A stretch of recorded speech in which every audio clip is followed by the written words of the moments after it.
field encircling the Earth, past the global positioning navigation satellites, past the communication satellites in geostationary orbit, and through the Van Allen radiation belts, on into the deep space radiation environment. Orion is now entering an outbound coast phase. The spacecraft is uniquely designed to navigate, communicate, and operate in this deep space environment. The outbound coast to the Moon will take approximately 4 days. As Orion approaches the Moon, the service module will be used to perform a critical lunar gravity assist maneuver, allowing the ship to enter a distant retrograde orbit about the Moon. The Moon will get larger and larger in the window, and at closest approach, Orion will be just 62 miles from the surface of the Moon. As the spacecraft flies around the far side of the Moon, we will lose all communication back on Earth, and for a period of time, Orion will be on its own. Mission Control will await acquisition of signal, and as we lock on, a new generation will see their first Earthrise. The spacecraft is now in the distant retrograde orbit, where its systems will be tested in the deep space environment for over a week. Along the way, our ship will travel farther from Earth than any human-capable spacecraft has ever gone.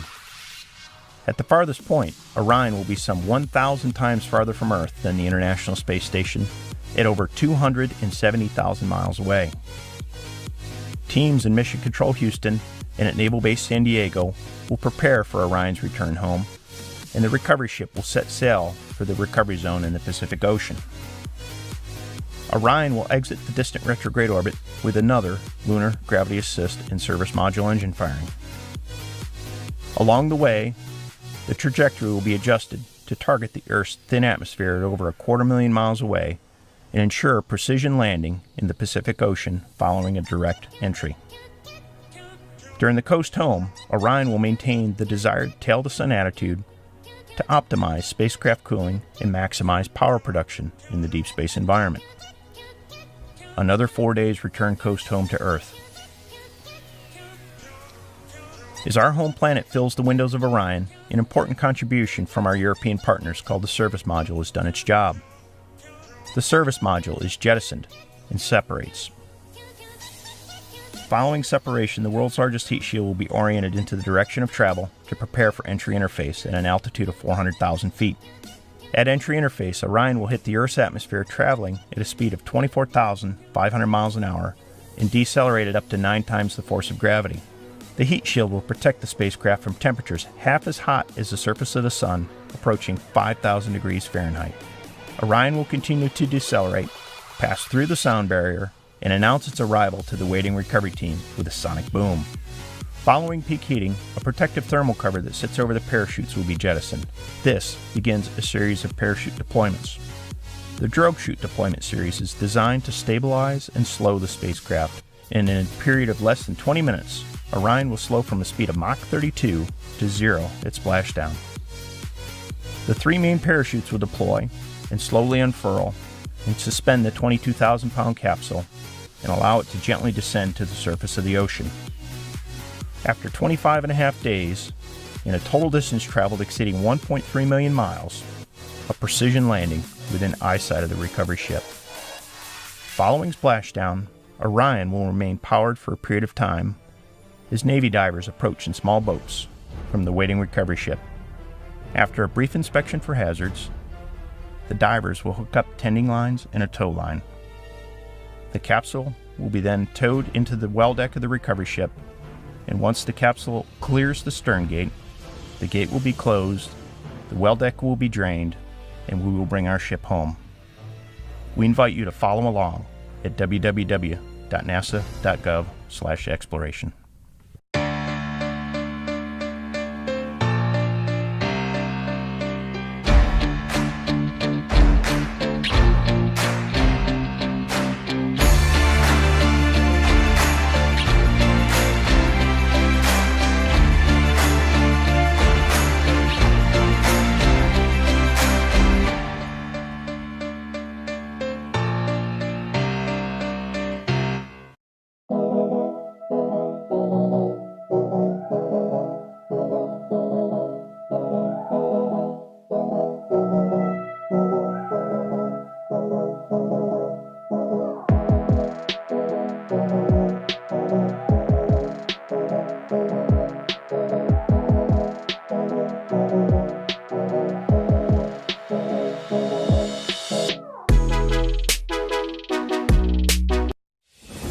often do you get to say you work next to a robotic system that's going to Mars, right? There's not many places in the world that you can do this. My name is Eric Aguilar, and I'm working on a robotic system that will be collecting Martian rock samples so they can be studied on Earth. This is our hexapod test bed. It's basically a rover body that allows us to attach, the robotic arm, the adaptive caching assembly, the drill. So that's where a lot of the testing happens behind me. The sample caching system will use a robotic arm and drill to actually take samples out of the ground. And we're looking for evidence of life that may have existed on Mars. The smaller arm that lives inside the belly of the rover and is used to actually process the tubes as they come back with a sample inside. We'll measure it, take some pictures of it, and get it sealed and stored for a future mission to pick them up. You see the robotic arm stretched out, and we have a bunch of engineers and technicians working on installing a model of our drill. Working in aerospace, that was always a passion of mine. What really draws me towards it is the engineering of it.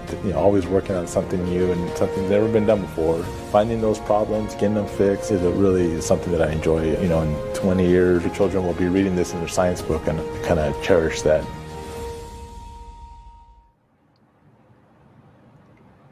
Hi, I'm Raquel Villanueva with NASA's Jet Propulsion Laboratory in Southern California. JPL is where the Mars 2020 mission and Perseverance rover are managed. Now, getting to Mars is a test of perseverance in itself, and we are joined today by one of the many faces behind the spacecraft. Eric Aguilar is the Mars 2020 Assistant Delivery Manager for the Sample Caching System, and he's also the system's testbed manager. Through extensive testing, he's making sure Perseverance will be able to fulfill its mission on Mars. He joins us live to answer some questions, and if you have any questions you would like to ask, you can leave them right here in the chat. Thanks for joining us today, Eric. Hi, thank you, Raquel. Well, great. I want to get started with what we were talking about earlier. How did your family influence your career path? So my family was a huge influence on my career path. My dad immigrated from Costa Rica to the United States. And my mom's side, my grandfather immigrated from Mexico to the United States. Eventually my parents met in the Los Angeles area, and I was born. But that sort of drive and need to have, provide for your family and give them more opportunities than you had, I think it's something that has always stuck with me and has helped drive my career. My parents were very influential on making sure that I, went to school to get all the opportunities I could get to, right? Study hard, get to college. That they're, being, immigrants or from an immigrant family, it's really been, a testament on how hard they work and to provide for us, right? So, I take all of that work ethic that they've instilled in me and use it every day for when we're working at JPL, from, making sure that, when we have difficult parts of the mission that we're trying to design or work through, that we can just push through and really get over the hump and really get everybody motivated and going, right? And so they've been a huge influence on my life and getting to where I'm at today at JPL, and I thank them for that. Yeah, my father is from Bolivia, so I understand what you mean when you say that work ethic is so strong, and I'm sure they're really proud of you right now. Ed, can we kind of get more into what you studied at school and your path to JPL? Yeah, well, so I went to Arizona State University, where I graduated with a bachelor's in electrical engineering. I eventually got a master's in business from University of Redlands. But when I was in school at Arizona State University, I also started working part-time as an academic part-time for Honeywell Aerospace. There I was working, near full-time, about 30 hours a week, plus taking a full load at ASU. And in doing so, I was able to, help pay for my college and get through that. But then I eventually, started working for them after I graduated. However, I still really had, what do I want to do? Like, I really want to be in aerospace. That's been a big passion of mine, growing up. And so I started looking for work outside of Honeywell and in the aerospace area. And I found a company in Pasadena that turns out was a contractor to JPL. And so I interviewed with this company, and obviously got hired. And then I moved to Pasadena and was working for JPL as a contractor. And my first job through this contracting company was working on the Mars exploration rover Spirit and Opportunity, and building and working on the schematic captures for their rover electronics module. And that was something that started off my career. Ever since then, I've been on Mars Science Laboratory, the Dawn spacecraft, now Mars 2020, and I've been here over just about 20 years now. It's been quite a ride, and quite an enjoyable ride at that. Wow. So is this your favorite mission so far, you'd say? Yeah, I think they're all my favorite, but yeah, this one has been a challenge, right? From working on the sample caching system, developing a robotic system, to capture samples on Mars has been outstanding. And I think it's been more just the team environment that we've been able to build, within both tasks, both the sample caching and the system testbed. I get a chance to work with a lot of incredible, talented engineers, and we're able to really come together and get this thing going. So, yes, I think that's what makes this one of my favorite projects that I've been able to work on. And you were kind of mentioning that troubleshooting is a big part of your job. So what kind of hurdles have you had to overcome when you're testing? Yeah, so troubleshooting, testing, finding problems, that's exactly what I live for when I work on these missions. The idea is that if we can flush it out here, we can fix it, we can mitigate it, we can get it ready to go, so that when we get to Mars or our final destination, we would know, we have confidence that that our spacecraft are going to work. And so one of the issues that I'll bring up that we've had recently, or over the time with developing the sample caching system, is within the robot is in the drill. On the drill, we have these ball lock mechanisms that are used to hold the drill bit in place as sort of as a gripping mechanism. Now, when we're working with rocks, you're going to have fine powder, and as you're drilling into the rocks, you're going to have this fine powder. Well, this fine powder kind of can get and creep into crevices. It's almost like when you go hiking and you start walking the trails, and you start to kind of climb higher and higher into your mountain trail. You start to find out that your hiking boots might actually get a little bit caked of some of this finer dust as it kind of sits in there and gets in these crevices. Makes it for your shoes to be a little slippery. So what you do is before you go on a narrow part of the hike or of the trail, you're going to tend to kind of kick your shoes a little bit and get that dust off, and that way it gives you a nice clean grip, and you're back to where you wanted it to be with your shoes. So imagine the same thing where you have this powder that's flowing as we're interacting with rocks, and you got a dusty and Mars environment. We have this really fine powder, dirt that has been kind of being pushed around and circulating around the drill as we're operating it. While this powder is getting into some of the crevices around the ball locks, which is not letting them move as freely as we like. So during one of our tests, we were trying to go and pick up a bit, and we were unable to get past the ball locks.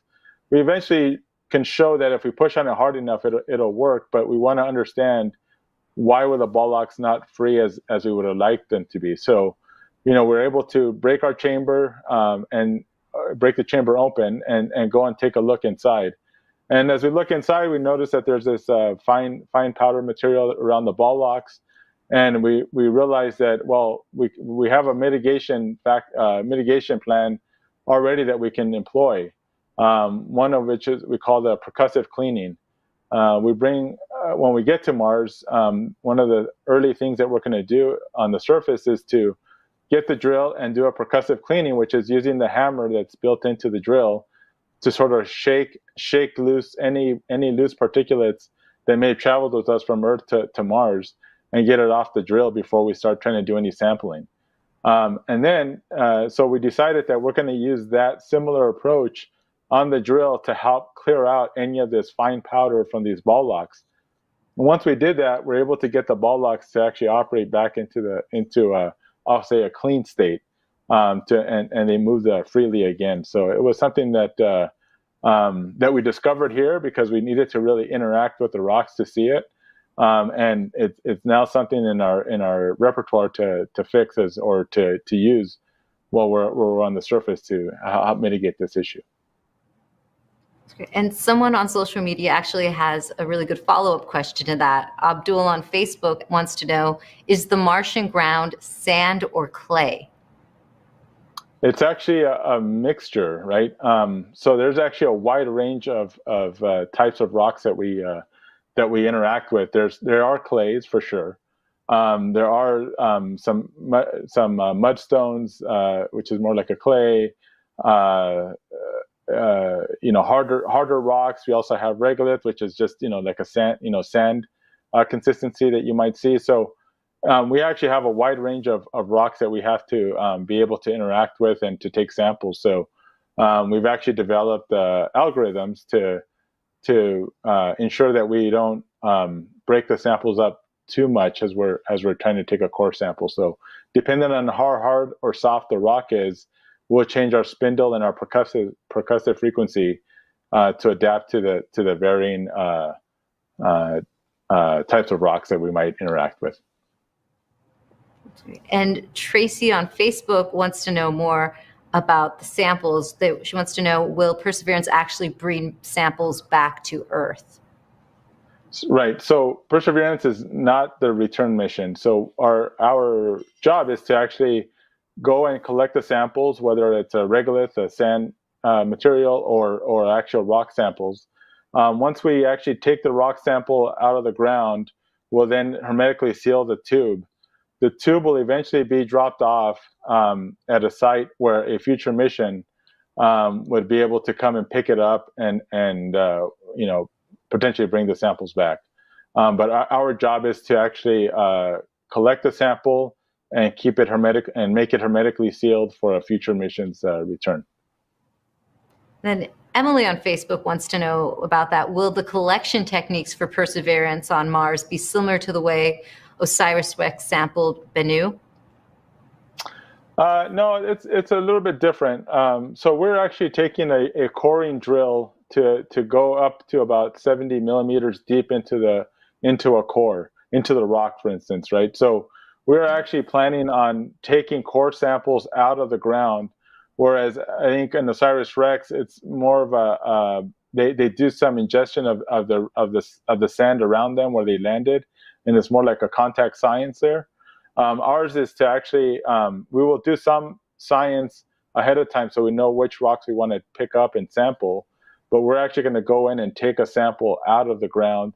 It's probably about the width of your pinky, or at least my pinky, and about that size too, as far as how much sample we're going to get out of the ground.